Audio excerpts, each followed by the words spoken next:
Olá pessoal, aqui é o Wagner Borges falando. Este é o programa Viagem Espiritual, aqui pelos 95.7 FM da Rádio Vibe Mundial de São Paulo. Nosso programa com 2 horários na semana, às quintas-feiras às 19h30 e aos domingos às 10 horas. Então, hoje está aqui comigo o Euri, substituindo o Tomás.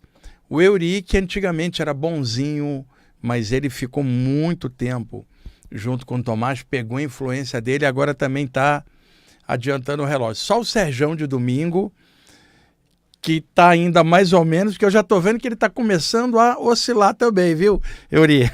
Vamos lá. Pessoal, a gente vai fazer um programa hoje, eu vou estar dividindo os 2 blocos com temas bem variados. Na primeira parte agora, o primeiro bloco, vocês se lembram que alguns programas anteriores eu citei, li aqui para vocês capítulos e versículos da Bíblia que tem saídas do corpo. Citei Coríntios 1 e 2 do Paulo de Tarso, citei aqui também o João no Apocalipse e falei para vocês que tem muitos outros textos. E aí tem um que eu quero compartilhar com vocês hoje, do Ezequiel. Eu trouxe 2 Bíblias, 2 traduções, uma bem popular e uma bem técnica. Vou mostrar os trechos comparados para não deixar dúvida na explanação que eu vou fazer. Mas entenda, a minha explanação é de alguém de mente aberta, espiritualista, entendendo o que está escrito ali. Cada um interpreta o livro de acordo com a sua própria sensibilidade, inteligência e sentimento. Se alguém está de mente aberta, tende a ampliar um pouco, fora do contexto mais religioso. Alguém dentro de alguma doutrina cristã em qualquer linha vai focar dentro desse parâmetro. Entretanto, a Bíblia não é só um livro para os cristãos, ela é um documento histórico da humanidade, assim como se a gente vai pegar o Talmud dos judeus antigamente, a Torá, se a gente pegar o Tao Te Ching do Lao Tse, a gente pega as escrituras sagradas da Índia, os Vedas, por exemplo, os Upanishads.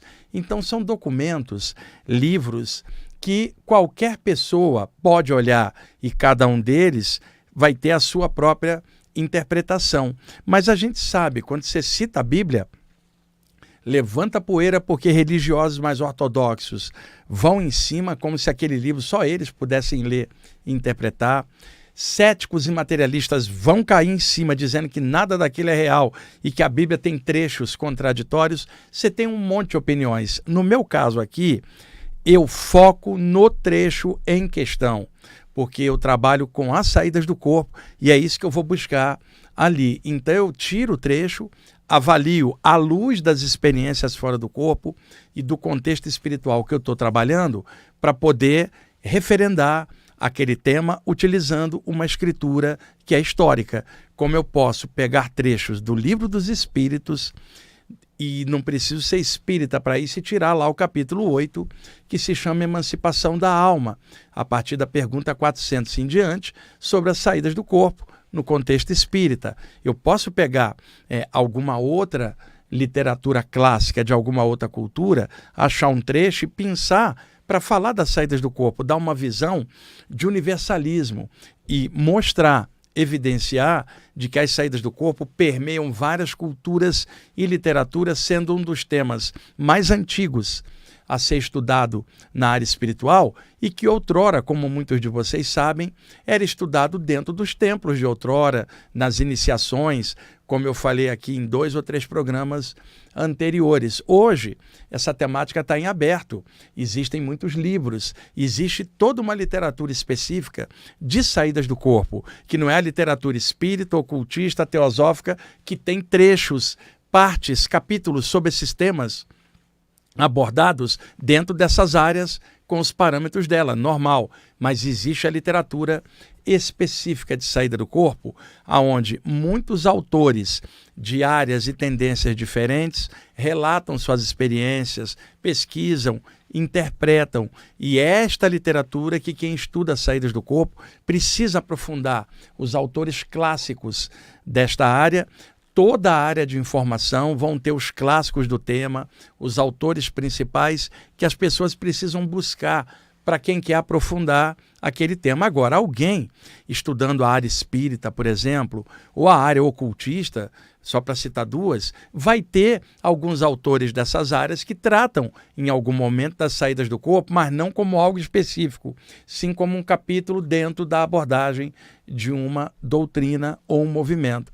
Enquanto que a literatura de saídas do corpo, específica, ela não é espírita, não é ocultista, não é teosófica, ela é projetiva, porque ela está dentro do rol dessa manifestação das saídas do corpo. Então, ao longo do tempo, eu conheci, inclusive, pessoas que falavam assim, esse estudo de saída do corpo já tem na minha doutrina.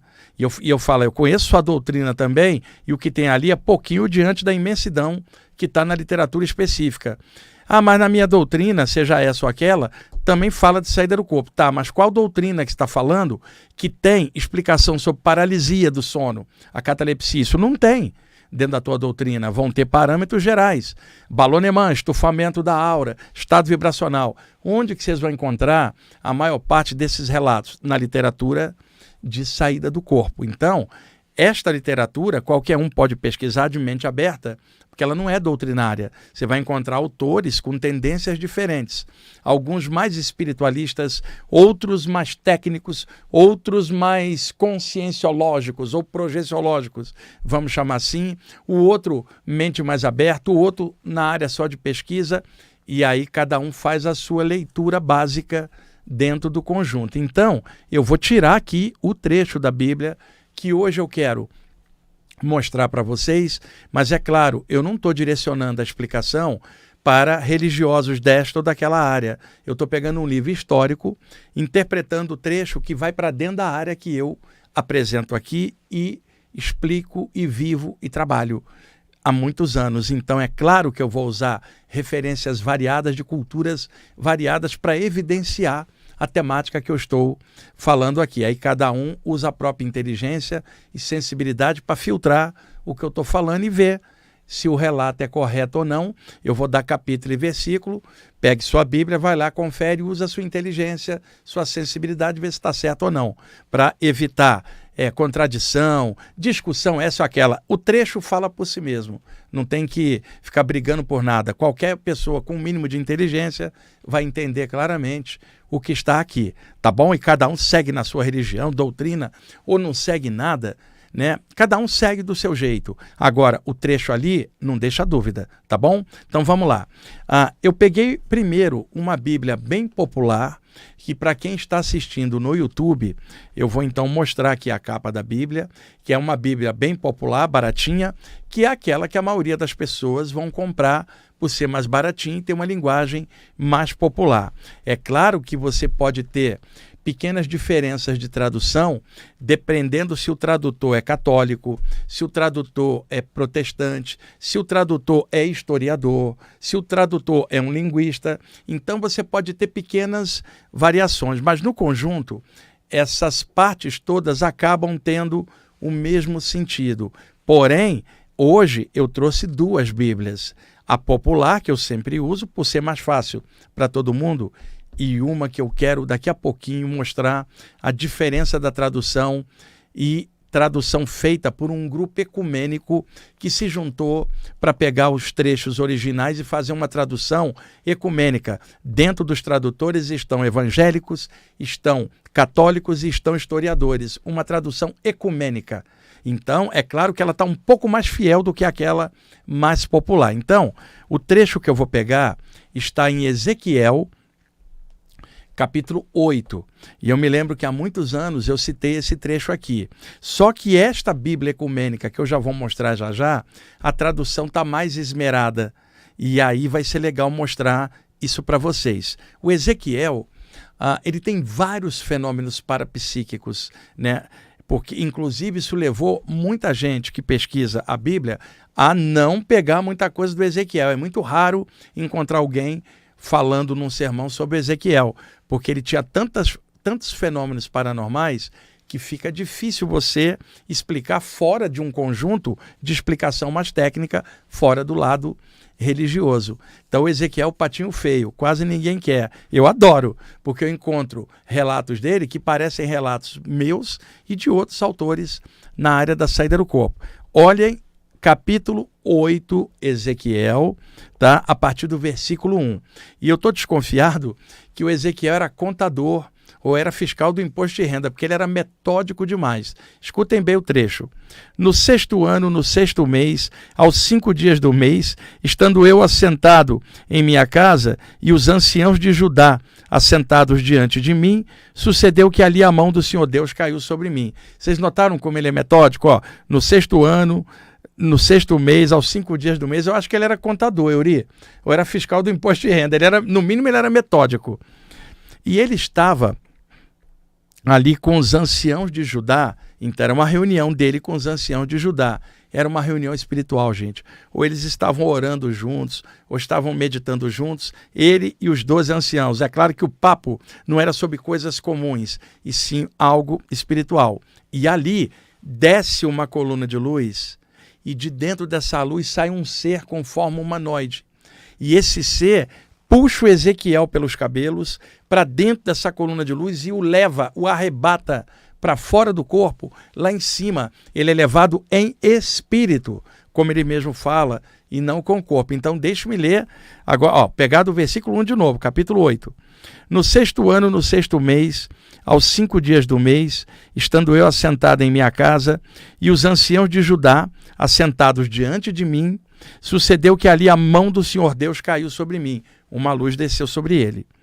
Olhei para essa luz, é claro, e eis uma figura como de fogo dentro dessa luz. Desde os seus lombos e daí para baixo era fogo, e dos seus lombos para cima como resplendor de metal brilhante. Quer dizer, um ser humanoide em pé, que parte dele parecia de fogo e parte parecia de ouro, de metal reluzente. Este ser vai sair de dentro da luz e pegá-lo pelos cabelos e arrebatá-lo em espírito. E ele estendeu ela, essa figura ali, dali uma semelhança de uma mão, e me tomou pelos cachos da cabeça.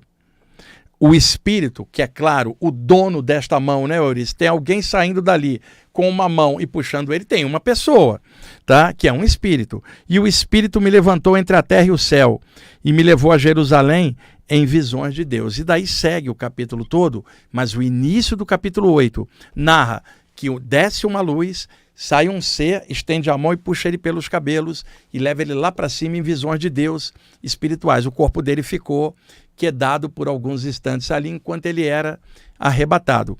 Isto está na Bíblia popular que eu estou lendo para vocês. Agora, eu peguei a Bíblia com tradução ecumênica. Eu vou mostrar para o pessoal que está assistindo no YouTube a capa. É da Edições Loyola, ela é enorme, porque ela tem várias partes, inclusive apócrifos, e a tradução é a melhor que eu já vi. Eu tenho outras Bíblias em casa, porque eu comparo. Vocês que me acompanham no programa sabem que eu pesquiso muito. Então eu comparo traduções e para poder encontrar um meio comum. Então esta tradução, que inclusive, ó, eu vou citar da Edições Loyola, ela tem aqui na introdução a recomendação escrita por duas pessoas, um protestante e um católico, pedindo a todos que leiam essa tradução ecumênica. Primeiro, o Luciano Mendes de Almeida, que é arcebispo de Mariana, tá? E o outro é o bispo primaz da Igreja Episcopal Anglicana do Brasil, né? Que é o Glauco de Lima. Eles duas autoridades de duas áreas cristãs diferentes, referendando esta edição feita por vários de várias áreas, dando uma tradução ecumênica maravilhosa, não radical, baseada nos originais, incluindo a parte histórica. Tem mapas, a parte histórica, o contexto. E este é o diferencial de uma edição popular. Pegando agora o mesmo capítulo 8 do Ezequiel, versículo 1. Vamos lá. No 6º ano, no 6º mês, no dia 5 deste mês, encontrando-me sentado em minha casa e estando os anciãos de Judá sentados diante de mim, a mão do Senhor Deus se abateu sobre mim. Está muito parecido com o trecho da Bíblia popular. Até aí, Perfeito. Eu vi, e eis uma semelhança com o aspecto de um homem. Nesta tradução, claramente está se falando da luz que desceu e que um homem sai dali, enquanto que na tradução popular não está descrito claramente que é um homem. Agora, se estender uma mão, tem a forma humanoide, né? Então, essa tradução está mais coerente. E eis uma semelhança com o aspecto de um homem, a partir e para baixo daquilo que pareciam ser seus rins. É um homem, pessoal. Era fogo. A partir de cima dos rins, um aspecto de clarão, como faiscar do metal candente, significando ele era metade fogo e metade como metal incandescido, lembrando o reflexo da luz em cima de uma placa de metal, por exemplo. Ele estendeu uma forma de mão e me agarrou por uma mecha de cabelos. Repare como essa tradução é muito mais esmerada e detalhista. Depois, o Espírito, que é este homem, né, arrebatou-me entre o céu e a terra em visões divinas. Então, vocês estão vendo uma tradução mais arejada, moderna, baseada nos originais, mais fiel aos originais. Li primeiro a parte popular e agora uma bem esmerada, bem traduzida, talvez a melhor tradução feita no Brasil, da Edições Loyola, Bíblia, tradução ecumênica.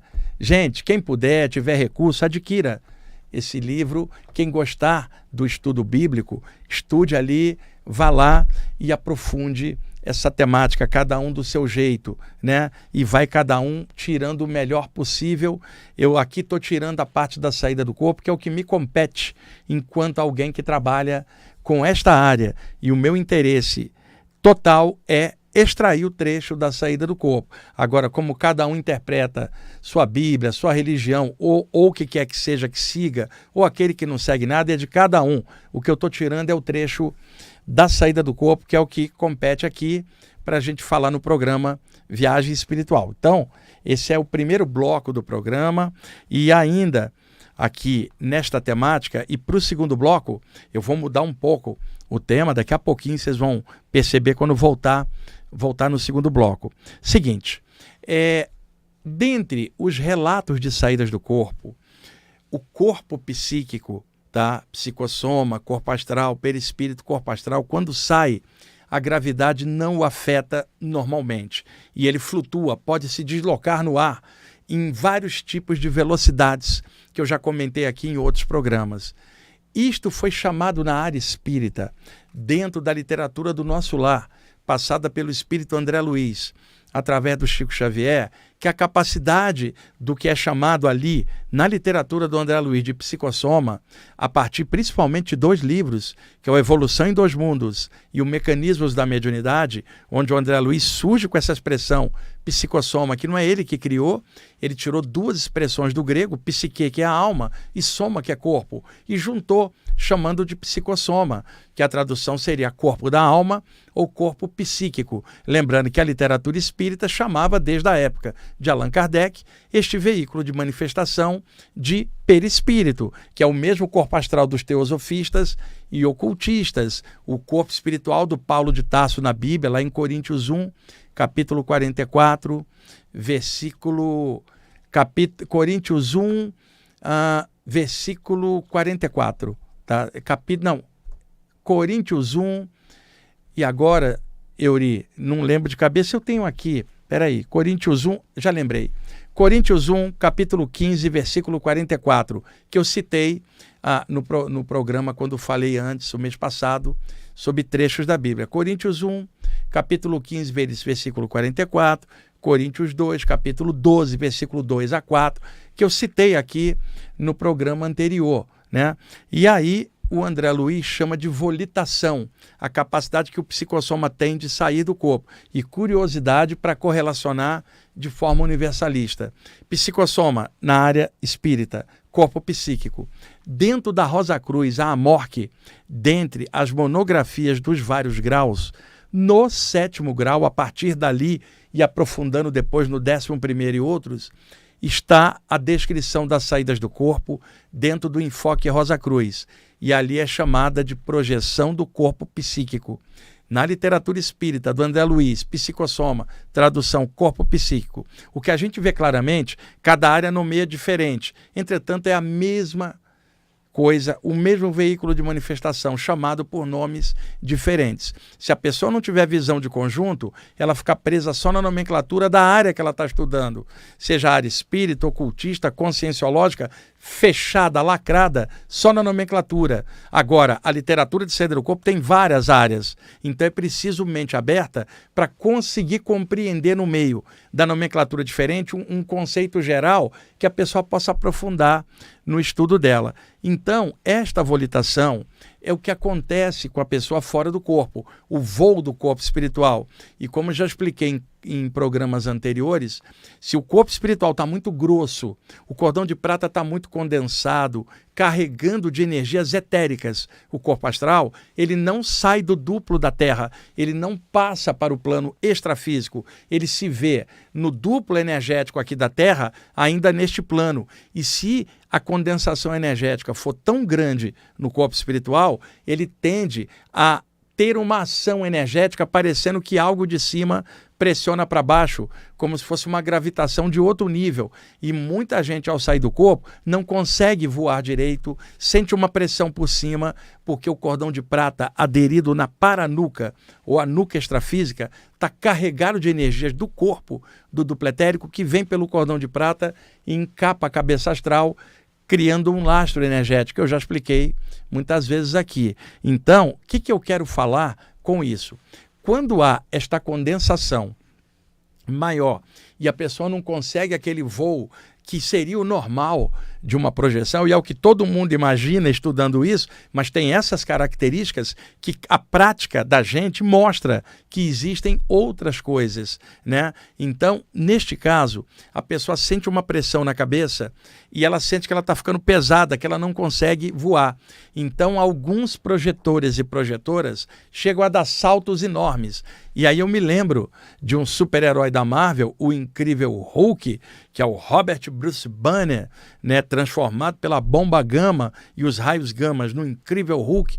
O Hulk não voa como outro personagem da Marvel, que é o Thor, ele salta. E eu já contei isso em programa anterior, tá? Mas eu estou referendando melhor agora, tá? Porque eu gosto de colocar correlações para as pessoas entenderem. Então, existem grandes saltos nos voos e muita gente experimenta isso e fica confusa, porque a pessoa pensa assim, mas não era para eu estar voando, atravessar tudo, e ela não está conseguindo atravessar o duplo dos objetos, e ela está dando grandes saltos para tentar se deslocar. E aí, quando ela cai dentro do corpo, se ela apaga por um instante e acorda minutos depois na matéria, ela vai interpretar esses saltos como sonhos de saltos, quando na verdade eram projeções. Eu passei muitas vezes por isso.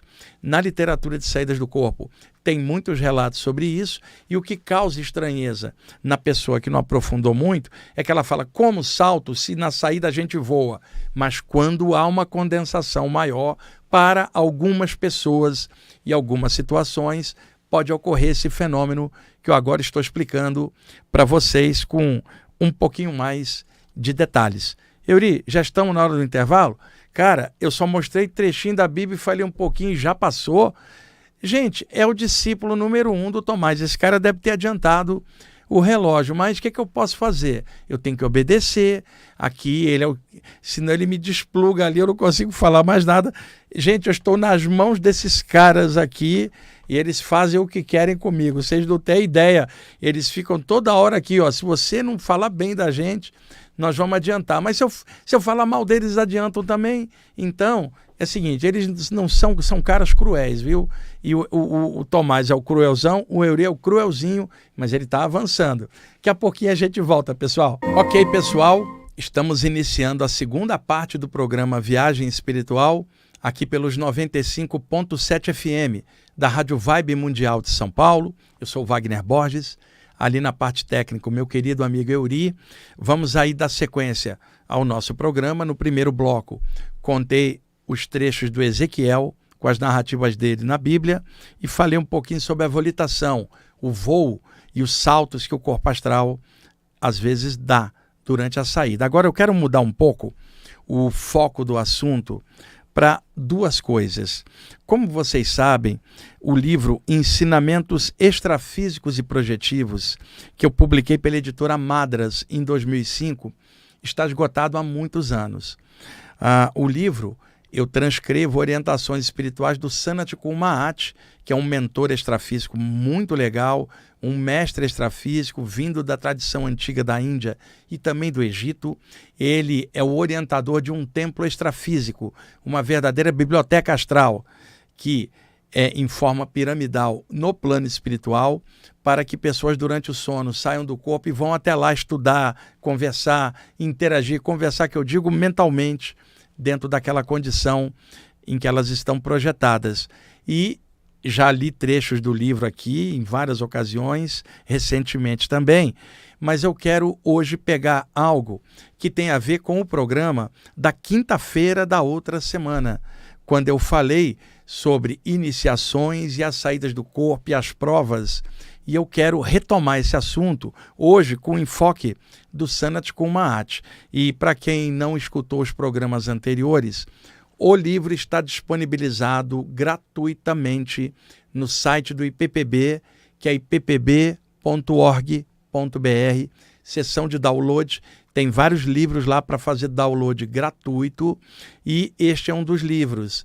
E eu estou com 3 editoras querendo relançar esse livro, que eu estou estudando as possibilidades. Mais para frente esse ano ou próximo ano ele vai sair com o dobro de páginas. É um livro muito bom. Por favor, baixem lá, sabe? É totalmente gratuito para vocês baixarem lá, ippb.org.br,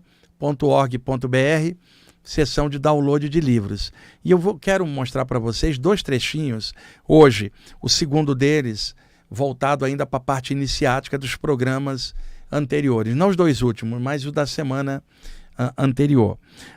Um deles é um conto que eu mesmo coloquei no rodapé da página 57. Eu mesmo coloquei para enriquecer o texto do Sanat Kummahat. E é esse trecho, quem contava era o Paramahansa Ramakrishna, no século XIX, um dos maiores mestres da terra do Ganges, da tradição hindu, que juntava várias vertentes. Ele amava Vishnu, amava Shiva, amava Brahma, amava a Mãe Divina, ele amava Jesus, amava Krishna. Era o Ramakrishna, que junta os nomes dos avatares Rama e Krishna, 7º e 8º avatares de Vishnu, dentro da tradição hindu. E o Ramakrishna, com a sua simplicidade e ao mesmo tempo profundidade, mas ele era muito simples, como grande mestre que ele era, deixou muitos ensinamentos que vários dos discípulos dele anotaram e trouxeram e que hoje são estudados até hoje por muita gente. Eu pensei uma das histórias do Ramakrishna que eu quero entrar nesse segundo bloco com ela para depois encaixar no material iniciático. E isso aqui é de uma sabedoria, eu diria que é uma pérola de sabedoria do Ramakrishna. Por favor, escuta essa história curta, o que ele falou contando a história para um devoto. Isso é saborosíssima, essa história. Eu gosto muito dela pelo pano de fundo, a sabedoria que ela traz. Vamos lá. Havia um homem que adorava Shiva, mas odiava todas as outras divindades. Um dia, Shiva apareceu diante dele e disse: "Eu nunca te estimarei enquanto odiares os outros deuses." Mas o homem se manteve inflexível. Depois de alguns dias, Shiva reapareceu e lhe disse: "Eu nunca te estimarei enquanto odiares." O homem se manteve em silêncio.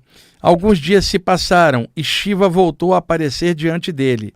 Dessa vez, um lado do seu corpo era o de Shiva e o outro era o de Vishnu. Quer dizer, Shiva apareceu, metade Shiva, metade Vishnu, fundindo 2 em 1, metade do corpo de cada lado era Vishnu, a outra era Shiva. O homem ficou metade satisfeito e metade insatisfeito. Fez as suas oferendas ao lado que representava Shiva, mas nada ofereceu ao lado que representava Vishnu. E então Shiva disse: "Tua intolerância é insuperável. Eu, assumindo esse aspecto duplo, tentei te convencer de que todos os deuses e deusas nada mais são do que vários aspectos do Brahman absoluto, que é o todo que está em tudo." Então essa história que o Ramakrishna contava é muito saborosa pelo ensinamento que ela traz, e vindo de quem era Ramakrishna, é uma coisa assim emocionante da gente pegar essa sabedoria dele e trazer para cá no mundo moderno. E eu, quem sabe aí uma hora, eu traga trechos do Ramakrishna. Eu já fiz isso há muitos anos aqui no programa, né? Mas eu posso trazer trechos novos, né, que eu nunca passei aqui, e ler e interpretar espiritualmente aqui no Brasil. Gente, cada um de nós está aqui no Brasil hoje e nós não estamos zero bala. Tivemos outras vidas, já tivemos em outros lugares do universo, e no momento estamos revestidos de corpos brasileiros para a experiência aqui. Então, por exemplo, vamos pegar o Euri, morava no Himalaia na outra vida, era um guru. Hoje ele está encarnado aqui em São Paulo, nasceu no interior, em Roseira, veio trabalhar em São Paulo. Tá, ele lembra de outra vida, ele lembra que ele foi esse guru, esse indiano, mas ele está encarnado aqui no Brasil, está de tênis, calça jeans e camiseta, porque ele está no Brasil e ele se chama Euri. Ele não é o Swami Ananda não sei do que, novamente, ele é o Euri. Então, qual é a tarefa dele? Ser brasileiro, conversar em português. Agora, a sabedoria que ele traz, ou a informação de antes, ele pode vertê-la dentro dos canais espirituais do Brasil, que é onde ele está encarnado. Então, o Euri, mesmo que tenha sido um mestre de Vedanta em outra vida, não precisa andar de turbante na Avenida Paulista, né, Euri? Sendo que você está no Brasil. Ele pode ter sido um grande yogi no passado. Ele não precisa andar de tanga igual ficava no interior de uma floresta. Aliás, você de tanga aqui na Paulista ia ser uma coisa muito engraçada de ver, de tanga e turbante. O Euri é barbudo, né? Ia parecer um guruzinho mesmo, hein, Euri? Então, ele vai se manifestar com a língua do país dele, a cultura, a roupa, porque ele está em outra experiência. Agora, o pano de fundo da consciência dele traz toda uma tradição que ele agora vai verter com a linguagem normal, no mundo moderno onde ele está. E aí, muita gente fala, mas você não era aquele cara daquela vida? Sim, naquela vida. Nessa, eu desci para fazer o trabalho como brasileiro. Eu não tenho que botar turbante, nem ficar falando como falava antes. Eu estou no Brasil, a linguagem é popular, estou no século XXI, eu vou ser um brasileiro. Agora, a parte espiritual é a mesma lá de trás, mas adaptada ao Brasil, ampliando e aprofundando para frente. Posso trazer trechos lá de trás e renovar e falar de coisas mais legais aqui. Posso pegar trechos do Buda, Jesus, Krishna, Ramakrishna, sabe? Ananda Moema, sabe? Posso pegar de um monte de gente fantástica, homens e mulheres incríveis que deixaram ensinamentos e trazer na linguagem hoje do Brasil, aqui na Avenida Paulista, né, Euri? A gente sai daqui, vamos ali no 103 comer um pastel, por exemplo, né? Imagina, aí alguém olha e fala, aquele Euri lá, ele era o guru do Himalaia, como é que pode ele estar comendo pastel na Avenida Paulista? As pessoas são caçadores de vidas passadas alheias, Euri, cheio de julgamento. Não vê o que você está fazendo ali porque está preso ao parâmetro do passado. Por isso que é legal, muitas vidas, a gente vai vivendo de tudo e agora a parte espiritual ela vai guiando essas vidas todas e a gente vai ampliando. E o importante sempre é a vida presente, o que você está fazendo nessa vida. Passado, não pague IPTU. Passado, não paga teu imposto de renda. E passado, não faz sua atitude hoje. Eu vou sair daqui e vou pegar o metrô. Então, eu não vou pegar uma charrete no século XIX para ir para dentro de um templo na Índia. O metrô, vou para o bairro da Saúde, onde eu moro. Quer dizer, é outro esquema. Agora, a parte espiritual, ela continua a mesma, mas adaptada a esse jeito, como o tempo de hoje exige. Isso é assim para todo mundo. Então, vamos lá. Comentei, tá, na outra semana, numa quinta-feira aqui, sobre as iniciações, né? Contei como é que eram feitas, os testes que são feitos fora do corpo.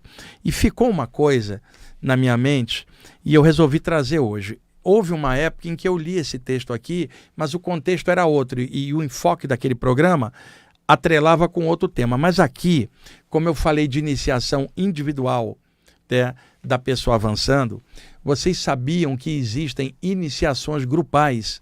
E aí você vai imaginar, quer dizer, um grupo de candidatos à iniciação entrando no tempo para ser testado junto. Não é isso que eu estou falando, não. Eu estou falando de grupos hoje, atuais, seja em que área for. Porque as pessoas estão reencarnadas hoje e seguem as áreas que estão disponíveis em aberto hoje. O Espiritismo, a Umbanda, o Cristianismo, o judaísmo, ou você pega a teosofia, qualquer linha dessa. As pessoas que estão vivendo ali já tiveram outras existências, mas elas estão em outro contexto hoje, dentro daquela nova linguagem. Então, aquele grupo pode ser testado pelos mentores espirituais que superintendem, protegem e guardam a egrégora, o campo energético luminoso coletivo daquele grupo. Todo grupo sadio, voltado para a luz, tem uma egrégora, um campo de luz em volta, cheio de coisas legais que aquele grupo tenta propagar por várias vias em seus estudos e práticas. Então, mentores, guias espirituais, amparadores superintendem, ajudam, aportam assistência espiritual, patrocínio da atividade do grupo entre planos. E aí o que acontece? Estes mentores, às vezes, com grupos que estão já há algum tempo, eles mensuram a média da egrégora do grupo, se ela está à altura daquilo que o grupo estuda ou do que eles tentam intuir. Então, grupos não podem ficar estagnados trabalhando há 1000 anos do mesmo jeito, porque o tempo está passando até para o mundo externo, quanto mais para um grupo interno. Então, é necessário que o grupo vá se adaptando, aprofundando, melhorando e melhorando. Grupo espiritual não pode ter teia de aranha presos ao passado. Nós só fazemos assim há 1000 anos. E daí? O mundo, se pessoas que não estudam a parte espiritual estão mudando, algumas crescendo, imagina quem está estudando não quer crescer por quê? E quer manter conservadoramente uma estratégia que às vezes nem tem mais a ver com os dias de hoje. Agora, valor é valor em qualquer milênio, mas a maneira de você trabalhar o valor e propagar, ela pode mudar com o tempo, pode se modernizar sem você trair a essência daquilo, apenas tornando mais didático aquela ação. Então, mentores percebem a ação de um grupo, qual é a média, e para ver se eles podem passar mais coisa, desenvolver novos parâmetros, intuir coisa mais profunda, expandir mais a consciência das pessoas do grupo. Então existem dias de iniciação de grupo. O grupo não sabe, é claro, porque é muito fácil você estar numa reunião espiritual onde todo mundo é irmãozinho e você é avaliado ali. Agora, avaliar você no seu dia a dia é outra história. Ali você não está tratando o outro como irmãozinho, está no metrô lotado, ônibus lotado, você está na empresa que você trabalha, está na sua família com seus relacionamentos humanos, e ali você é pessoa comum como todo mundo, vivendo a realidade que é a de todo mundo. Às vezes chega alguém e fala assim, medita 3 horas por dia que você vai alcançar a consciência cósmica. Que meditar, que é isso? A pessoa saiu 5 da manhã de casa, levou 2 horas do tráfego, chegou no trabalho, sai de lá 6 horas, chega em casa 8 horas, morta de cansado, vai tomar banho, vai jantar, vai ficar com a família, ainda vai ler alguma coisa e ainda tem que tirar 3 horas para meditar. As pessoas não têm essa condição, elas não moram na caverna do Himalaia, elas estão aqui. Eu estou pegando a cidade onde eu moro, São Paulo, trabalhando pra caramba, você não tem como aplicar a mesma coisa. E esta pessoa que está ralando ali pra caramba no seu trabalho, levando sua vida da forma o melhor possível, ela pode estar desenvolvendo muito mais do que alguém que tira as 3 horas para meditar e condena todo o resto da humanidade que não está meditando. Infelizmente acontece isso. Eu não estou generalizando, eu estou apontando uma situação que eu trabalho com isso, gente, com um grande público. Eu tenho visto esse tipo de coisa, como se a pessoa fosse altamente iluminada e o resto das pessoas que não fazem aquilo não são. Só que as pessoas estão ralando e aquela pessoa que você está vendo ali nunca foi vista com uma enxada na mão. Ela está sempre na meditação. Pegue aí alguma imagem de um meditador com uma enxada na mão cavando terra. Então, né, Yuri? Sabe, o agricultor que está arando a terra agora, ele tem importância por causa da alimentação de todo mundo. Como que ele não está desenvolvendo? Ele está sendo útil no contexto, muito mais do que alguém parado, julgando o outro. Então, a gente tem que ter esta noção. Então, dentro de grupos, existem iniciações. Quando os mentores se reúnem e falam, como é que está a média do grupo? Vamos ver se está a altura. E aí vão observar. E aí o Sanat Kumar escreveu um texto exatamente sobre isso que eu quero agora compartilhar com vocês. Eu peguei esse texto fora do corpo, trouxe e escrevi aqui.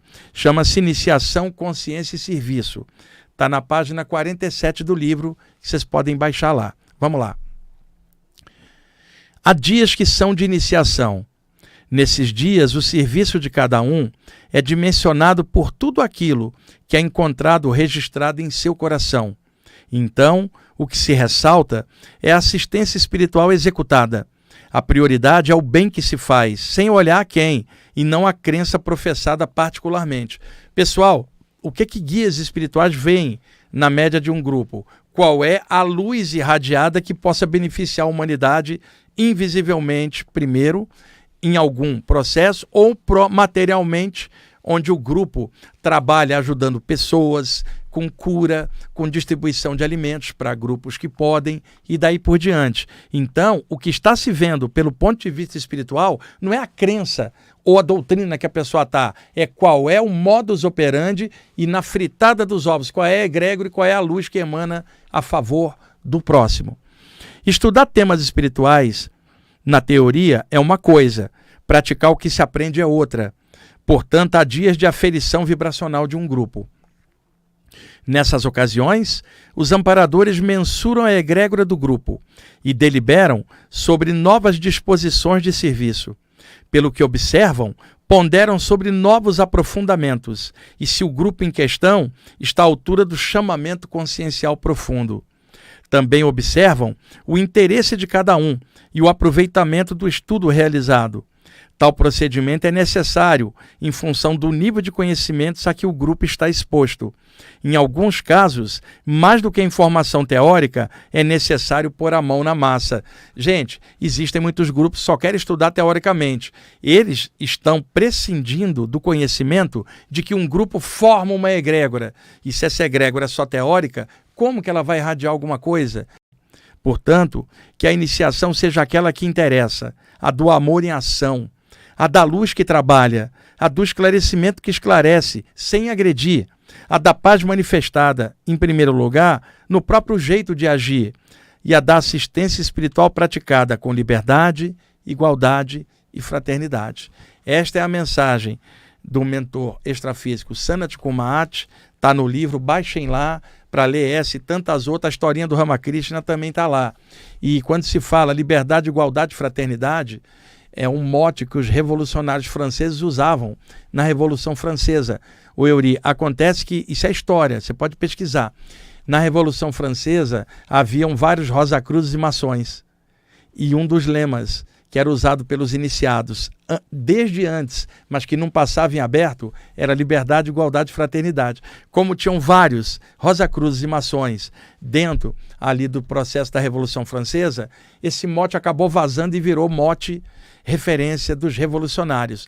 Gente, eu dou muita palestra em loja maçônica. Você entra numa loja maçônica, está lá, grande, escrito, liberdade, igualdade e fraternidade. Liberdade da consciência, tá? Igualdade, todos os seres são iguais perante Deus. E liberdade para respeitar o ponto de liberdade do outro também.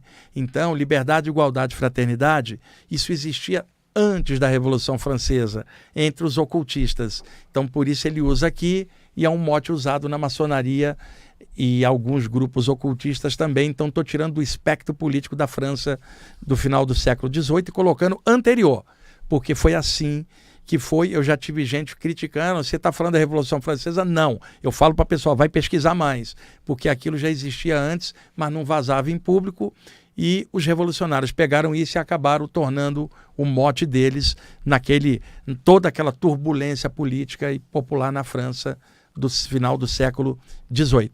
Eury, estamos em cima? Tá bom, gente, o Eury adiantou o segundo bloco também, eu não posso fazer nada.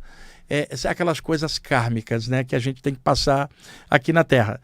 Gente, muito obrigado por vocês estarem assistindo, escutando o programa em tantas mídias diferentes. Eury, obrigado aí pela ajuda. Gente, um abraço.